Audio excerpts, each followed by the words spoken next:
আসসালামু আলাইকুম। আপনারা সবাই কেমন আছেন? আশা করি সবাই ভালো আছেন। আজ আপনাদের জন্য নিয়ে এসেছি গল্পের চতুর্থ পর্ব। আশা করি গল্পটি আপনাদের ভালো লাগবে। তাহলে চলুন শুরু করা যাক। আমি তমা তমা বলে কয়েকবার ডাক দিলাম, কিন্তু কোনো সাড়া শব্দ নেই। সে তার ঘুম নিয়ে ব্যস্ত। এবার আমি ওর গায়ে হাত দিয়ে ডাকলাম, তাতেই যেন বিপত্তি হলো। হঠাৎ করেই তমা আমার হাত ধরে বুকের সাথে চেপে ধরে। আমার হাতটাকে ডলপুতুলের মতো বুকের সাথে জড়িয়ে ধরে। আমি তো দেখে স্তব্ধ হয়ে গেলাম। কি বাচ্চাময় ভাব মেয়েটার। আমি ওর দিকে তাকিয়ে হাসতে লাগলাম। ইচ্ছে করছিল না হাতটা ছাড়াতে, কিন্তু নামাজের সময় যে পেরিয়ে যাচ্ছে। আমি ওর মাথায় হাত বুলিয়ে বললাম, এই তমা, নামাজ পড়ার জন্য উঠবে না? তুমি না বলেছো উঠবে? এই দেখো, ফজরের আজান হয়ে গেছে। তমা আমার হাত আরো শক্ত করে জড়িয়ে ধরে বলে, আমি আরেকটু ঘুমাই না, পরে না হয় উঠবো। আমি বললাম, এখন না উঠলে ফজরের নামাজ কাজা হয়ে যাবে। দেখলাম মেয়েটা উঠবে না। বুঝতে পারলাম এভাবে হবে না। আমি এবার ওকে ঝাঁকিয়ে বললাম, এই ওঠো, নামাজের সময় হয়েছে। এবার তমা আমার ঝাঁকুনি খেয়ে লাফিয়ে উঠল। তমা বলে, কি কি হয়েছে? আমি বললাম, নামাজ পড়বে, অজু করে আসো। তমা তখনও আমার হাত ধরে আছে। অন্য হাত দিয়ে চোখ মুছে বলে, ঠিক আছে। আমি বললাম, তাহলে আমার হাত ছাড়ো, আমিও তো নামাজ পড়ব। তমা বলে, ও সরি। এই বলে আমার হাত ছেড়ে দিল। আমি বললাম, অজু করে আসো। আমিও অজু করে আসছি, তারপর একসাথে নামাজ পড়ব। তমা বলে, মসজিদে যাবে না? আমি বললাম, না, আজ আমি তোমার সাথে নামাজ পড়ব। এই বলে আমি অজু করতে গেলাম। তমাও উঠে অজু করতে গেল। এরপর আমরা দুজন একসাথে নামাজ আদায় করলাম। নামাজ শেষ করে আমি বিছানায় শুয়ে পড়ি। আমার সাথে সাথে তমাও এসে শুয়ে পড়ে। তমার চেহারা দেখে বুঝতে পারছি ওর ঘুমের রেশ এখনো কাটেনি। তাই আমি আর কোনো কথা বললাম না। প্রায় ঘন্টাখানেক ঘুমিয়ে উঠে পড়লাম। আমার আগেই তমা উঠে গেছে। আমি ফ্রেশ হয়ে নাস্তা করে অফিসে চলে গেলাম। সেদিন দিনটা ভালোই কাটলো। রাতে তোমার সাথে ঘনিষ্ঠ কিছু মুহূর্ত কাটিয়েছি। সেগুলোই সারাদিন মাথায় ঘুরপাক খাচ্ছে। মেয়েটাকে যে দিন দিন আরো বেশি ভালোবেসে ফেলছি। ওর সঙ্গ পেতে খুব মন চায়। মন চায় সারাক্ষণ ওর চোখে চোখ রেখে ওর হাতে হাত রেখে বসে থাকি। মুখ ফুটে বলে দেই, আমি ওকে অনেক ভালোবাসি। ইচ্ছে করে ওর কোলে মাথা রেখে শান্তির ঘুম দেই। কবে যে সেই দিনটা আসবে তা আল্লাহই ভালো জানে। এসব ভাবতে ভাবতে সন্ধ্যা হয়ে গেল। অফিসের কাজও শেষ হয়েছে। তাই বাড়ির দিকে রওনা দিলাম। গাড়ি চালিয়ে বাড়ি আসতে আসতে আধা ঘন্টা লেগে গেল। গাড়ি থেকে নেমে দরজার কাছে এসে কলিং বেল বাজাতেই তমা এসে খুলে দিল। আমি সালাম দেওয়ার আগেই তমা আজ আমাকে সালাম দিয়েছে। আমি সালামের উত্তর দিয়ে বললাম, কেমন আছো? তমা অবাক হয়ে বলে, আলহামদুলিল্লাহ, ভালো আছি। হঠাৎ তুমি আমাকে কেমন আছো জিজ্ঞেস করলে কেন? আমাকে দেখে কি অসুস্থ মনে হয়? আমি মুচকি হেসে বললাম, শরীর অসুস্থ হলেই যে কেমন আছো জিজ্ঞেস করে তা কিন্তু নয়। কেমন আছো শব্দটা মানুষের কৌশল জিজ্ঞেস করার মাধ্যমে ব্যবহৃত হয়। অনেক ক্ষেত্রে তুমি ব্যবহৃত করতে পারো কেমন আছো শব্দটা। এই যেমন ধরো, তুমি কেমন আছো, তোমার মন কেমন আছে, তোমার শরীর কেমন আছে, তোমার মানসিক অবস্থা কেমন আছে, নানানভাবে তুমি ইউজ করতে পারো এই শব্দটাকে। তমা বলে, ও, জানতাম না তো। আমি বললাম, আমাকে কি দরজার বাইরে দাঁড় করিয়ে রাখবে, ভেতরে যেতে দেবে না? তমা দরজা থেকে সরে দাঁড়াতে দাঁড়াতে বলে, এই দেখো, আমি তো ভুলেই গেছি। এসো, ভিতরে এসো। তুমি বসো, আমি তোমার জন্য ঠান্ডা পানি নিয়ে আসছি। আমি ওর কথা মতো গিয়ে সোফায় বসলাম। দেখলাম ড্রয়িং রুমে মা বাবাও বসে আছে, সবার হাতে চায়ের কাপ। অফিসের কাজের চাপে এ কয়দিন বাবার সাথে তেমন দেখা হয়নি। তাই এখন দেখতে পেয়ে অফিসের কথা জিজ্ঞেস করলো।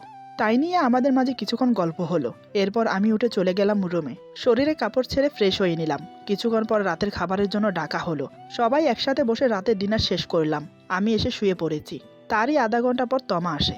আমি চোখ বন্ধ করে শুয়ে আছি দেখে তমা ভাবে আমি ঘুমিয়ে পড়েছি। সে এসে আমার সামনে দাঁড়ায়। তারপর ঝুঁকে পড়ে আমার মুখের উপর হাত নাড়ে। আর বিড়বিড় করে বলে, কি ব্যাপার, ঘুমিয়ে গেল নাকি আজ এত তাড়াতাড়ি? আমি চোখ বন্ধ রেখেই বললাম, ঘুমাইনি এখনো, ঘুমানোর জন্য চেষ্টা করছি, কিছু বলবে? তমা বলে, না মানে কখনো তো এত তাড়াতাড়ি ঘুমাও না তুমি, তাই দেখলাম ঘুমিয়েছো কিনা। আমি বললাম, কিছু বলার থাকলে বলো। তমা বলে, বাহিরে কি সুন্দর চাঁদের আলো, ছাদে যাবে দেখতে? চাঁদের আলোও দেখা হলো, সাথে কিছু গল্পও হলো। আমি বললাম, ঠিক আছে, তুমি একটা কাজ করো, 2 কাপ কফি বানিয়ে নিয়ে আসো, কফি খেতে খেতে না হয় গল্প হবে। তমা খুশিতে আটখানা হয়ে বলে, আমি এক্ষুনি যাচ্ছি। এই বলে চলে গেল। এই মেয়েটা যে কখন কি বায়না করে বসে বোঝাই যায় না। প্রিয়জনের আবদার পূরণ করতে আমাদের মতো ছেলেরা এক পায়ে দাঁড়িয়ে থাকে, সেটা যে কোনো পরিস্থিতিতে। ভালোবাসা এমনই হয়, যাকে একবার মন প্রাণ উজাড় করে ভালোবেসে ফেলবে, তার জন্য তুমি সবকিছুই করতে পারবে অনায়াসে। এই দেখুন না আমাকে, আমার কিন্তু চোখে ঘুম, যে কোনো সময় ঘুমের রাজ্যে পাড়ি দেব। কিন্তু এখন আমার স্ত্রীর বায়না, সে ছাদে যাবে, গল্প করবে আমার সাথে, না গিয়ে উপায় আছে? এসবই ভাবছিলাম, এমন সময় তমা এসে বলে, চলো, আমি কফি বানিয়ে নিয়ে এসেছি। এরপর দুজন একসাথে ছাদে গেলাম। তোমার সত্যিই বলেছে, আজ বাইরের পরিবেশটা খুবই সুন্দর। আকাশে একটুও মেঘ নেই, পুরো আকাশ জুড়ে তারার খেলা, তার মাঝে একখানি রূপালী চাঁদ। জোনাকি পোকাগুলো গাছের ফাঁকে ফাঁকে উড়ে উড়ে বেড়াচ্ছে, কয়েকটা উড়ে ছাদেও চলে এসেছে। তমা অবাক হয়ে তাকিয়ে আছে। হঠাৎ দেখলাম কফি টেবিলে রেখে জোনাকি পোকা ধরার চেষ্টা করছে। অনেকক্ষণ চেষ্টা করার পর অবশেষে একটা জোনাকি পোকা ধরতে পেরেছে। তারপর ছুটে এসে আমাকে বলে, এই দেখো দেখো, একটা জোনাকি পোকা ধরেছি। এই বলে হাতটা একটু ফাঁক করে। আমি আরও উকি মেরে দেখলাম জোনাকি পোকাটা একবার জ্বলছে একবার নিভছে। তমার মুখে খুশির জোয়ার বয়ে যাচ্ছে, কারণ সে জোনাকি পোকা ধরতে পেরেছে। হঠাৎ তমা বলে, আমাকে আরেকটা ধরে দাও না। আমি বললাম, কি করবে? তমা বলে, কাচের বোতলে রাখবো, এরপর লাইট অফ করলে দেখবে কি সুন্দর ওরা আলো দেবে। আমি হেসে বললাম, তাই বুঝি? এই দুটোর আলোতে কি ঘরময় আলোকিত হবে? তমা বলে, তা হবে না, তবে অন্ধকারে দেখতে সুন্দর লাগবে, তাই না? আমি বললাম, ওরা অবুঝ প্রাণী, ওদেরকে বন্দি করা কি ঠিক হবে? ওরা মুক্ত আকাশে বাতাসের সাথে তাল মিলিয়ে মিলিয়ে ঘুরতে ভালোবাসে। ওদেরকে এভাবেই দেখতে খুব ভালো লাগে। এখন তুমি ওদেরকে বন্দি করবে তোমার খুশির জন্য। এটা একটা অপরাধ নয় কি? তমা বলে, তুমি সত্যি বলেছ, এমন করে তো কোনোদিন ভেবেই দেখিনি। জানো, ছোটবেলায় প্রায় গ্রামে ঘুরতে যেতাম। দাদুর আর নানুর বাড়ি দুটোই একই গ্রামে। এই হাঁটা পথ ধরো মিনিট 10-এর দূরত্ব হবে। সেখানে যখন বেড়াতে যেতাম তখন রাতে কত ঝোনাকি পোকা ধরে ধরে বোতলে বন্দি করেছি। এখন ভেবেই খারাপ লাগছে। এই বলে তমা আপসেট হয়ে যায়। আমি বললাম, তখন তুমি ছোট ছিলে, কিছুই বুঝতে না। আল্লাহ তোমাকে মাফ করুক, মন খারাপ করো না। এমনটা আমাদের সাথে হয়েই থাকে। অজান্তে কত অপরাধ করে ফেলি আমরা। তাই 5 ওয়াক্ত নামাজ পড়ে আল্লাহর কাছে সেগুলোর জন্য মাপ চাওয়াই বেটার। এখন আপসেট না থেকে একটু হাসো তো দেখি। তোমার হাসি মুখ খুবই সুন্দর, আমার ভালো লাগে। এই কথা শুনে তমা আমার দিকে মায়াবী দৃষ্টিতে তাকায়। তখন আমিও ওর দিকে তাকিয়েছিলাম, তাই দুজনেই চোখাচোখি হলাম। তমা ওইভাবে তাকিয়ে থেকে বলে, শুধুই কি ভালো লাগে, আর কিছু লাগে না? আমিও চোখ না সরিয়ে ওইভাবে তাকিয়ে থেকেই বললাম, অনেক কিছুই লাগে। অনেক কিছুই বলতে ইচ্ছে করে, কিন্তু সেগুলো বলতে যে কারোর অনুমতি প্রয়োজন। যাকে নিয়ে বলবো সে এখনো আমাকে স্বামীর অধিকার দেয়নি। জানি না আমার কথা শুনে তমা কি মনে করলো। সে প্রসঙ্গ পাল্টিয়ে বলে, আজ হাদিসের কিছু বলবে না? ওর কথা শুনে বুঝতে পারলাম ও এ ব্যাপারে কথা বলতে চাইছে না। তাই আমি চোখ সরিয়ে অন্যদিকে তাকিয়ে বললাম, বলবো, চলো ওই দিকটাই বসি। তারপর দুজন দুটো চেয়ার টেনে বসলাম মুখোমুখি। ছাদের চেয়ার টেবিল আগে থেকেই ছিল, তাই আমাদের বসতে কোনো অসুবিধা হলো না। এরপর দুজনে বসে কফিতে চুমুক দিলাম। আমি বললাম, তোমার হাদিস শোনার আগ্রহ দেখে না আমার ভালো লাগে। তোমার মতো শ্রোতা পেলে না বলতেও ভালো লাগে। তমা বলে, আমার একটা অভ্যাস খুবই খারাপ, যে কোনো বই পড়তে ভালো লাগে না, কিন্তু কারোর মুখ থেকে শুনতে খুবই ভালো লাগে। আমি মুচকি এসে বললাম, সমস্যা কি, আমি তো আছি, তোমাকে শোনাবো। তমা বলে, তাহলে বলো শুনি। আমি বললাম, ঠিক আছে, স্বামী স্ত্রীর মধুর সম্পর্কের বিষয়ে কিছু হাদিস শোনো। স্ত্রীর সাথে একই সঙ্গে গোসল করা সুন্নত। মা আয়েশার সাথে এবং কখনো মাইমুনার সাথে রাসূল সাল্লাল্লাহু আলাইহি সাল্লাম পবিত্রতা গোসল করতেন। মুসলিম 620, নাসাই 380। স্ত্রীর ব্যবহার করা মেসওয়াক দিয়ে মেসওয়াক করা সুন্নত। রাসূলুল্লাহ সাল্লাল্লাহু আলাইহি সাল্লাম যখন শয্যাশায়ী, তখন রাসূলুল্লাহ সাল্লাল্লাহু আলাইহি সাল্লাম মা আয়েশা এর কোলে শুয়েছিলেন এবং রাসূলুল্লাহ সাল্লাল্লাহু আলাইহি সাল্লাম বারবার মেসওয়াকের দিকে তাকাচ্ছিলেন। কিন্তু রাসূল সাল্লাল্লাহু আলাইহি সাল্লাম এতটাই অসুস্থ ছিলেন যে মেসওয়াক চিবোতে পারবেন না। তাই মা আয়েশা মেসওয়াক চিবিয়ে দেন এবং রাসূল সাল্লাল্লাহু আলাইহি সাল্লাম ওই মেসওয়াক দিয়ে মেসওয়াক করেন। হাদিসে এভাবে লালা একত্রিত হওয়ার কথা উল্লেখ রয়েছে। বুখারী 5226। স্ত্রীর প্রশংসা করা সুন্নত। রাসূল সাল্লাল্লাহু আলাইহি সাল্লাম বলতেন, মা আয়েশা সবার সেরা, এবং বিবি খাদিজা এর ভালোবাসার প্রশংসা করতেন। বুখারী 5229, 3411। স্ত্রীর সাথে খেলায় প্রতিযোগিতা করা সুন্নত। রাসূল সাল্লাল্লাহু আলাইহি সাল্লাম এবং মা আয়েশা রাত্রিতে সবাই ঘুমিয়ে গেলে দৌড় প্রতিযোগিতা করতেন। ইবনে মাজাহা 1979। আবু দাউদ 2578। স্ত্রীর মুখের খাবার খাওয়া সুন্নত। মা আয়েশা হাড়যুক্ত গোশত খাওয়ার পর রাসূল সাল্লাল্লাহু আলাইহি সাল্লাম মা আয়েশার খাওয়া হাড় চুষে খেতেন। মুসলিম 579। স্ত্রীকে নিয়ে ঘুরতে যাওয়া বা সফরে যাওয়া সুন্নত। স্ত্রীদের সফরে নিয়ে যেতে রাসূল সাল্লাল্লাহু আলাইহি সাল্লাম লটারি করতেন, যার নাম আসতো তাকে নিয়ে ঘুরতে যেতেন। বুখারী 2593। শাওন মাসে বিবাহ করা সুন্নত। তিরমিজি 1093। স্ত্রীকে সুন্দর নামে ডাকা সুন্নত। রাসূল সাল্লাল্লাহু আলাইহি সাল্লাম মা আয়েশাকে হুমায়রা বলে ডাকতেন। স্ত্রীকে কখনো মারধর না করা সুন্নত। রাসূল সাল্লাল্লাহু আলাইহি সাল্লাম কখনো কারোর উপর প্রতিশোধ নিতেন না এবং স্ত্রীদেরকেও মারধর করতেন না। বুখারী 5204। বুখারী 6126। স্ত্রীর কোলে মাথা রেখে কোরআন তেলাওয়াত করা সুন্নত। বুখারী 297। স্ত্রীর কাজে কর্মে সহযোগিতা করা সুন্নত। বুখারী 676। হায়েজ অবস্থায় স্ত্রীর সাথে সাধারণ মেলামেশা করা সুন্নত। বুখারী 300। আমার কথা শেষ না হতেই তমা বলে, সাধারণ মেলামেশা মানে? বুঝলাম না। আমি বললাম, সাধারণ মেলামেশা মানে খুবই সিম্পল। যেমন ধরো, মেয়েদের হায়েজ অবস্থায় শারীরিক মিলন করা জায়েজ না। সাধারণ বলতে এই বোঝাচ্ছে যে হায়েজ অবস্থায় স্ত্রীকে জড়িয়ে ধরা, আলতো করে চুম্বন করা, এসব আর কি। তমা বলে, ও বুঝেছি, তারপর বলো। আমি বললাম, স্ত্রীর মুখে খাবারের লোকমা তুলে দেওয়া সুন্নত। মা আয়েশা বলেন, স্ত্রীকে খাবার খাইয়ে দিলে তা সদকা হিসেবে কবুল হয় এবং তার প্রতিদান রয়েছে। আবু দাউদ 2868। স্ত্রীর রাগ অভিমান এবং মন বোঝার চেষ্টা করা সুন্নত। রাসূল সাল্লাল্লাহু আলাইহি সাল্লাম বলেন, আয়েশা তুমি আমার উপর রেগে থাকলে আমি বুঝতে পারি। মা আয়েশা বলেন, হে আল্লাহর রাসূল, কিভাবে বুঝেন আপনি? রাসূল সাল্লাল্লাহু আলাইহি সাল্লাম বলেন, তুমি যখন আমার উপর রেগে থাকো তখন বলো, হে ইব্রাহিমের প্রভু, আল্লাহকে এভাবে ডাকো। আর যখন খোশ মেজাজে থাকো তখন বলো, হে মোহাম্মদের প্রভু, আল্লাহকে এভাবে ডাকো। বুখারী 2228। এই বলে আমি কথা শেষ করি। তমা বলে, তোমাকে ধন্যবাদ জানালেও কম হবে, তোমার কাছ থেকে আমি অনেক কিছু শিখতে পারছি, ভালো লাগে শুনতেও শিখতে। আমি বললাম, এখানে ধন্যবাদের কি আছে? তুমি আমার স্ত্রী, তুমি কিছু না জানলে সেটা আমি তোমাকে শিখিয়ে দেব, এটাই তো নিয়ম। তমা বলে, কিন্তু আমি যে তোমাকে স্বামীর অধিকার থেকে বঞ্চিত রেখেছি, এটা তো আমি অন্যায় করছি, এটার জন্য আল্লাহ আমাকে শাস্তি দেবে না? আমি বললাম, না দেবে না। তমা অবাক হয়ে বলে, কেন? আমি যা করছি তা কি অপরাধ নয়? আমি বললাম, হ্যাঁ অপরাধ, কিন্তু আমি যদি অভিযোগ না করে তোমাকে ক্ষমা করে দেই তাহলে আল্লাহ তাআলা তোমাকে ক্ষমা করে দেবেন। তমা বলে, তোমার কোনো অভিযোগ নেই আমার প্রতি? আমি বললাম, না। তমা বলে, কেন? আমি কি কোনো অভিযোগের যোগ্যই না? আমি বললাম, তেমন কিছুই না। তমা বলে, তাহলে কি? আমি বললাম, সময় হোক সব বুঝতে পারবে। এমন সময় বাড়ির সামনে দিয়ে কেউ একজন যাচ্ছে, অন্ধকারে ঠিক বোঝা যাচ্ছে না, দূর থেকে দেখে মনে হচ্ছে চোর যাচ্ছে। চোরের কথা মনে আসতেই সেদিনের কথাটা মাথায় আসলো। তোমাকে বলা হয়নি সেই কথাটা, এখন মনে আসতে ভাবলাম ওকে আজ বলবো, হয়তো চোরের কথাগুলো ওকে শোনালে খুব হাসবেও। এই ভেবে তোমাকে বললাম, তুমি জানো সেদিন আমাদের বাড়িতে চোর এসেছিল, বেশি দিন হয়নি, এই হয়তো হবে 1-1.5 মাসের মতো। তুমি ঘুমিয়েছিলে, সেদিন হঠাৎ কি কারণে আমার ঘুম আসছিল না, হঠাৎ দেখি বারান্দা দিয়ে কেউ একজন রুমে প্রবেশ করছে। আমি তো দেখে অবাক, এমন করে ঘরে শুধু চোরই প্রবেশ করতে পারে, ভদ্রলোক কখনো এভাবে বারান্দা দিয়ে ঢুকবে না।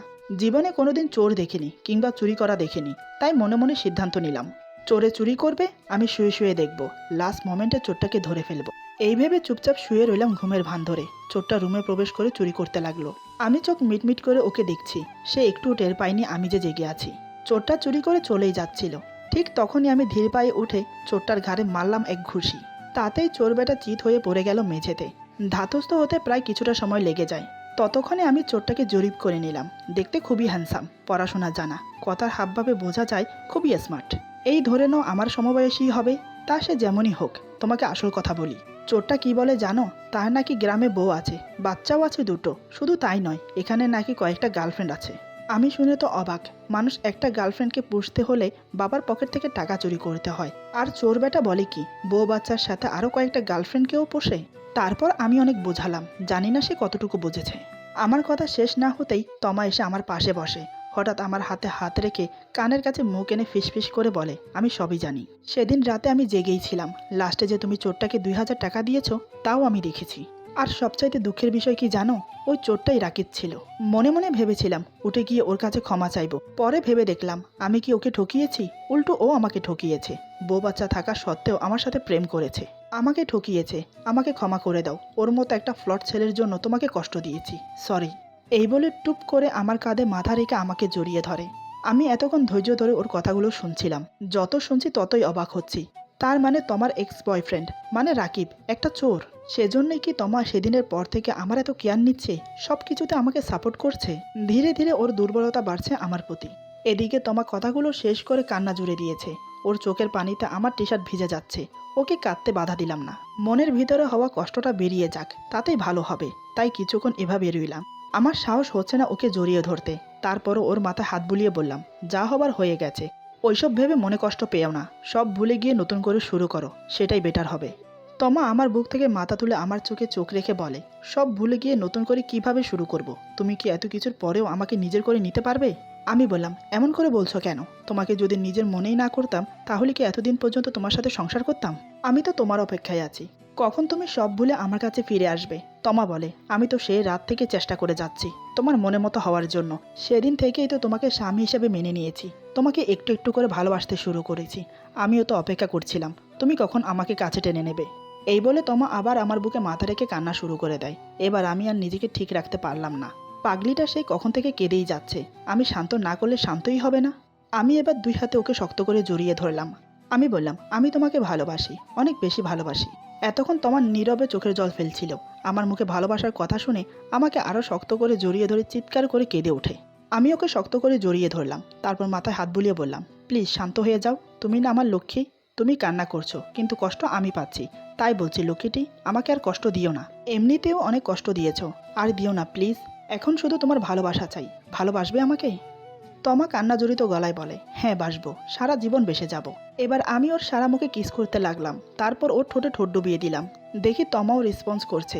আমি ওকে ছেড়ে দিয়ে বললাম, তোমার শরীরের পারফিউমের মিষ্টি গন্ধটা আমাকে পাগল করে দেয়, তুমি জানো? প্রতিটা রাতে তুমি আমার বুকে এসে ঘুমাও। তমা বলে, কেন জানবো না, আমি ইচ্ছে করেই তোমার বুকে গিয়ে ঘুমাই। কারণ কেন জানি আমার মনে হতো তোমার বুকে মাথা রেখে ঘুমালেই শান্তি পাবো।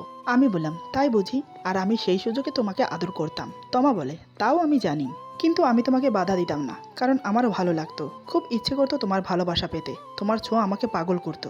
আমি ওর নাক টেনে দিয়ে বললাম, তাহলে আমাকে কেন এতদিন ধরে রেখেছো? কেন তোমার ভালোবাসা পেতে দাওনি? তমা বলে, আজ থেকে তো আমি তোমার হলাম, এবার না হয় সব সুদে আসলে মিটিয়ে নিও। আমি বললাম, তা তো নেবই। এই বলে ওর ঠোঁটে ঠোঁট আবার ডুবিয়ে দিলাম। তমা আমার গলা জড়িয়ে ধরে আছে। কিছুক্ষণ পর তমা বলে, আচ্ছা একটা কথা বলো তো। আমি ওর নাকে নাক ঘেঁষে বললাম, কি কথা বলো? তমা আমার গলা জড়িয়ে ধরে বলে, আমি যখনই তোমার কাছে এসেছি ততবারই তুমি আমাকে জড়িয়ে ধরে শুধু কিস করেছো, তাও আবার একসাথে অনেকগুলো। আমার মনে হয় কি জানো? আমি বললাম, কি মনে হয় তোমার? তমা বলে, আমার মনে হয় তুমি কিস করতে অনেক পছন্দ করো। আমি ওর মাথায় একটা চুমু খেয়ে বললাম, তুমি একদম ঠিক ধরেছ, আমি কিস করতে অনেক পছন্দ করি। এই বলে আবার ওকে কিস করতে লাগলাম। এরপর ছেড়ে দিয়ে বললাম, তোমার কেমন লাগে বললে না যে? তমা আমার কপালে চুমু খেয়ে বলে, আমার তো বেশ লাগে যখন তুমি আমাকে কিস করো। আমি বললাম, তাই বুঝি জেগে থেকেও চুপচাপ থাকতে? তমা বলে, কি করব বলো, আমি নড়ে চড়ে উঠলে তুমি আমাকে ছেড়ে দাও। তাই তো যতক্ষণ সম্ভব ততক্ষণ না নড়ে চুপ থাকি। আমি ওর নাক টিপে বললাম, ওরে দুষ্ট, তলে তলে এত দূর আর আমি কিছুই জানি না? তমা আমার বুকে মাথা রেখে বলে, তুমিও তো কম যাও না প্রতিদিন রাতে চুপিসারে আমাকে আদর করতে। আমি ওর কথা শুনে আর হাসি থামিয়ে রাখতে পারলাম না, হো হো করে হেসে উঠলাম। আমাকে হাসতে দেখে তমা বলে, কি হলো, তুমি হাসছো কেন? আমি বললাম, না হেসে কি করব বলো? তমা বলে, আমি কি হাসির কিছু বলেছি নাকি? আমি বললাম, তা বলনি, তবে একটা কথা কি জানো, আমার বোটা না খুব সুন্দর। তাই না নিজেকে ধরে রাখতে পারি না, বারবার ইচ্ছে করে তাকে ভালোবাসতে, ইচ্ছে করে তাকে সারা রাত ধরে আদর করতে। তমা লজ্জা পেয়ে আমার বুকে মুখ গোজে। আমিও মুচকি হেসে ওর মাথা চেপে ধরলাম। আমি ওর কানে ফিসফিস করে বললাম, এই ভালোবাসবো। তমা বলে, কি? আমি বললাম, কি আবার? বললাম তো ভালোবাসবো, আদর করব। তমা বলে, তো? আমি বললাম, কিছু বলো। তমা বলে, তোমার বউ তোমার সামনে আছে, তোমার বুকে আছে, ভালোবাসো না যত খুশি তত। আমি বললাম, তাহলে চলো রুমে যাই। এই বলে তমাকে পাজা কোলে করে রুমে নিয়ে আসি। তারপর বিছানায় শুইয়ে দিয়ে ওর বুকে মাথা রাখি। তমা আমার মাথা শক্ত করে জড়িয়ে ধরে। আমি মুখ গুজে দিই ওর বুকে। তখনই ওর শরীরে সেই মিষ্টি গন্ধটা আমার নাকে এসে লাগে। আমিও আর দেরি না করে ওর বুকে নাক ঘেঁষতে থাকি। তাতেই তমা আরও উত্তেজিত হয়ে ওঠে। আমি নেশাকৃত চোখে ওর দিকে তাকালাম, দেখি ও চোখ বন্ধ করে আছে। আমি নির্বিকারে ওর ঠোঁটে ঠোঁট রাখি, তাতেই তমা আমার মাথা চেপে ধরে। এভাবে বেশ কিছুক্ষণ সময় কেটে যায়। আমি তোমার ঠোঁট ছেড়ে দিয়ে ওর চোখে চোখ রেখে বললাম, আজ আমি তোমাকে একান্তভাবে পেতে চাই, আমার জমানো সব ভালোবাসা উজাড় করে দিতে চাই। তমা আমার চোখে চোখ রেখে বলে, তোমাকে আমি কোনো কিছুতেই বাধা দেব না, তবে একটা সমস্যা হয়েছে। আমি বললাম, কি? তমা বলে, আমি একটু অসুস্থ। আমি ভ্রু কুঁচকে ওর আপাদমস্তক দেখে বললাম, অসুস্থ? কই, আগে তো বলনি। আমি তো দেখছি তুমি সম্পূর্ণ সুস্থ। অসুস্থ হলে কখন? আমার এই কাণ্ড দেখে তমা হেসে বলে, আরে তুমি ব্যস্ত হইও না, এমনিতে আমি ঠিক আছি, আজ সকালে ওইটা হয়েছে, তাই আর কি শারীরিক সম্পর্ক করতে পারবো না। আমার মাথায় কিছুই ঢুকছে না তোমার কথা। আমি আবার বললাম, ওইটা কি, বুঝিয়ে বলো। তমা বলে, ওইটা কি বোঝো না? যেটা মেয়েদের প্রত্যেক মাসে মাসে হয়। দেখো, আমাকে আর জিজ্ঞেস করবে না, আমি আর বলতে পারবো না, আমার লজ্জা করছে। এতক্ষণে বুঝতে পারলাম ও কি বোঝাতে চাচ্ছে। আমি বললাম, তোমার হাইজ হয়েছে কখন? তমা বলে, আজ সকালে। আমি বড় করে একটা নিঃশ্বাস ছেড়ে ওর বুকে মাথা রেখে বললাম, তার মানে আজ কিছুই হবে না। তমা আমার চুলে বিলি কেটে বলে, রাগ করছো কেন লক্ষ্মীটি, 3 দিন পর আমি তো ঠিক হয়ে যাব। আমি বললাম, তো? তমা বলে, তখন না হয় তোমার মন ভরে তুমি আমাকে ভালোবেসো। আমি বললাম, 3 দিন নয়, পুরো 5-6 দিন ওয়েট করতে হবে। তুমি সুস্থ হতে হতে 5-6 দিন লেগে যাবে, কোনো সমস্যা না। ততদিন পর্যন্ত না হয় আধা ভালোবাসা দিয়েই না হয় কাজ চালিয়ে দেই, কি বলো? তমা বলে, আচ্ছা তুমি এত ভালো কেন বলো তো? আমি বললাম, কে আমি? কে বললো আমি ভালো? তমা বলে, কেন, এই যে আমি বলছি। আমি বললাম, আমি মোটেও ভালো না, তার চেয়ে তুমি বেশি ভালো। তমা বলে, আমি ভালো সেটা তোমাকে কে বললো? আমি বললাম, কেন, আমি জানি তো আমার লক্ষ্মী বউটা অনেক ভালো আর আমাকে অনেক ভালোবাসে। এই বলে আবার ওকে জড়িয়ে ধরে আদর করতে লাগলাম। এভাবে শুরু হলো আমাদের ভালোবাসা। ভাবতে পারিনি আজ রাতেই আমি তোমাকে নিজের করে পেয়ে যাব। সবই যেন তাড়াতাড়ি হয়ে গেল। ভালোবাসা সত্যি অনেক পবিত্র। ভালোবাসাকে পবিত্র রাখতে বিয়ে করাই উত্তম। বিয়ে করে না হয় নিজের বউয়ের সাথে চুকিয়ে প্রেম করো, কোনো বাধা নেই, কোনো ঝামেলা নেই, সব কিছুতে শান্তি আর শান্তি। আজকের গল্প এখানে সমাপ্ত। আশা করি গল্পটি আপনাদের ভালো লাগবে। যদি ভালো লাগে তাহলে লাইক, কমেন্ট এবং সাবস্ক্রাইব করে আমাদের পাশে থাকুন। সবাই ভালো থাকুন। আল্লাহ হাফেজ।